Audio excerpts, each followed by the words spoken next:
Ayun, breaking news mga kababayan, isang grupo po ng kabataan ang mariin pong tinututulan ang postponement ng barangay at SK election.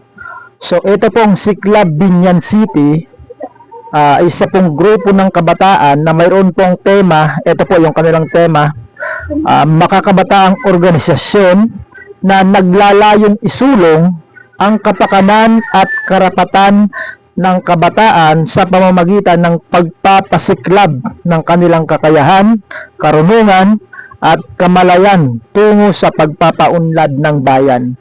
Yan, sa kanilang ano po yun ha, sa kanilang Facebook page mga bayan. So ito po, babasahin po natin.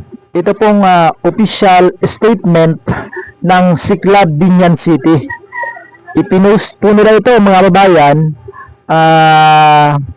noong Abril 27 pa.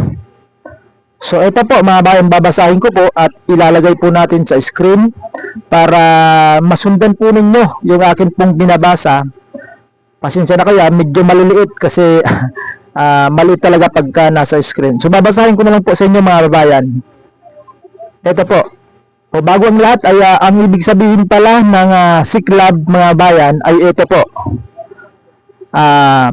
Samahang itataguyod ang kabataan at layuning alay sa bayan. Yun po yung ibig sabihin po ng Siklab. So ito na po mga bayan, babasahin ko na po yung kanilang pahayag o statement patungkol po sa panukala na o planong pagpupuspon na naman sa barangay at SK election. Ito po.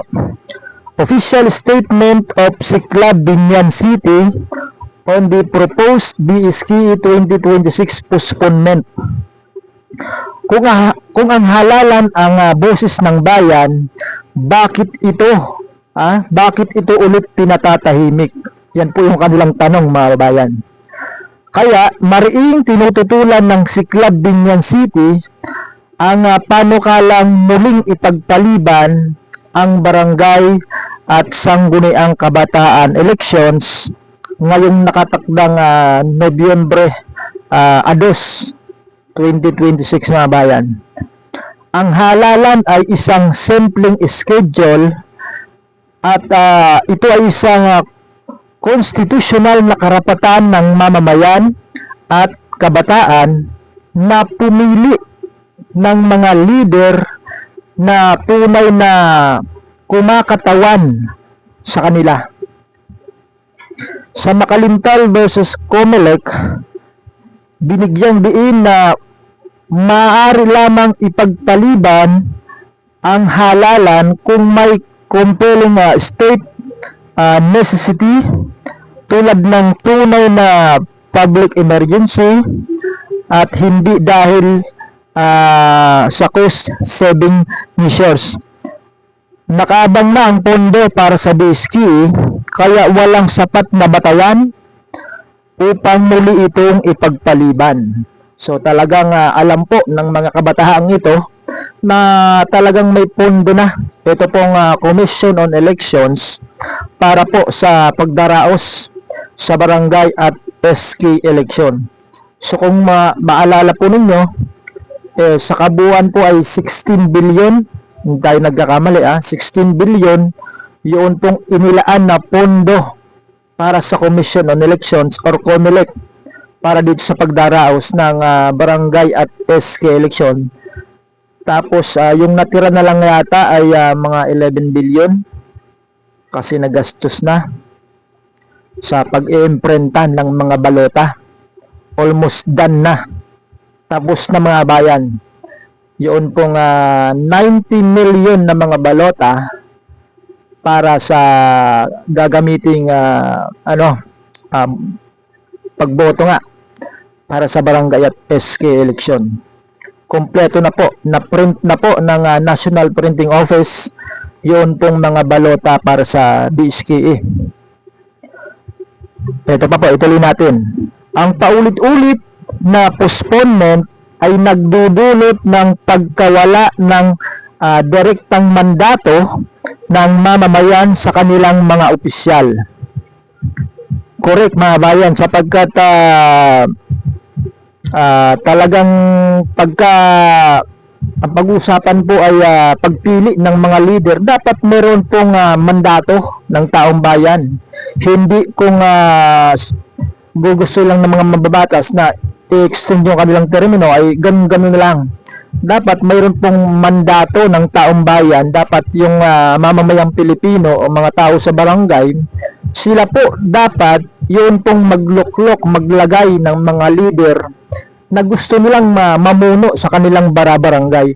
Hindi po yung mga kongresista, hindi po yung mga mambabatas, mga bayan. Sapagkat yung tao po sa barangay, sila po yung mas nakakaalam kung anong uring tao, kung anong ugali ng tao yung kanilang ilalagay sa kanilang barangay. Sila po yung mas nakakakilala sa ating pong mga barangay officials. Ito po, ang regular na eleksyon ay mahalagang mekanismo upang mapanagot, masuri at mapalitan ang mga leader kung kinakailangan. Kapag pinipigilan ang halalan, humihina rin ang check and balance at tiwala ng tao sa demokrasya. Ang barangay ang pinakamaliit na antas ng pamahalaan sa mamamayan at ang ESKI ay hindi dekorasyon lamang. Ito ay plataporma ng representasyon, boses at pagkilos ng mga kabataan. Kaya ito po yung kanilang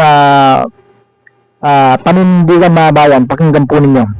Hindi kami mananatiling tahimik, sabi ng Siklab Bayan, Siklab Binyan City. Panahon na upang igalang ang demokrasya, ang saligang batas at ang karapatan ng mamamayan na pumili ng kanilang mga leader. Maninindigan kami, hindi kami papayag na ipagpaliban ang aming kinabukasan. Nako, ayan po yung official statement ng Siklab Binyan City. Talagang tutol po sila na ipagpaliban muli o ipospon muli itong barangay at SK election sapagkat sabi po nila dito, humihina ang check and balance at tiwala ng tao sa demokrasya. Ang barangay ang pinakamalapit na antas ng pamahalaan sa mamayan at ang SK ay hindi dekorasyon lamang, mga kababayan. Grupo po ng mga kabataan, mga kababayan, yung talagang nagpasiklab ng kanilang damdamin patungkol po sa muling o sa panukalang muling ipagpaliban na naman itong barangay at SK election. So hindi po pumapayag yung ating pong mga kabataan na hindi sila makapili ng mga leader na gusto nila sa kanilang mga barangay.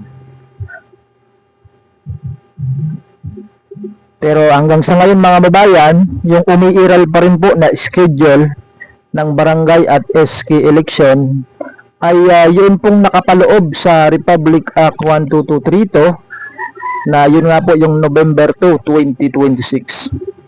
Pero alam po natin na may sulong po, may naghain ng postponement bill sa Kongreso at sa Senado, magkaiba pong version sapagkat sa Kongreso po ang gusto po nila isagawa yung BSK sa Mayo sa taong 2027 at sa Senado naman po yung inihain ni Senator Amy Marcos ay Senate bill na naglalayong gawin yung eleksyon para sa barangay sa Oktubre 4,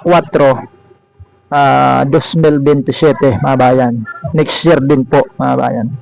So hindi pa natin alam kung papasa ito sa unang pagbasa, ikalawang pagbasa at ikatlong pagbasa at sa final reading, mga bayan. Kaya yun po yung ating pong aabangan sapagkat kapag yan ay napirmahan ng ating pong Pangulo ay magiging ganap na batas yan. Talagang mapupuspo na naman itong barangay at SK election. Kaya na lang kung questionin sa Supreme Court At pero sa tingin ko ay medyo late na naman, ha. Kasi alam naman natin na late nagdedesisyon yung Supreme Court. So sana naman mga kabayan, kasi malapit na, ha, almost 4 months, 3 months before the filing of COC.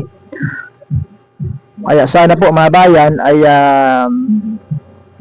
hindi na mapigilan itong pagdaraos ng DSK ngayong November 2, 2026. So abangan na lang po natin mga bayan kung ano po yung kahinatnan dito pong patungkol sa barangay at SK election.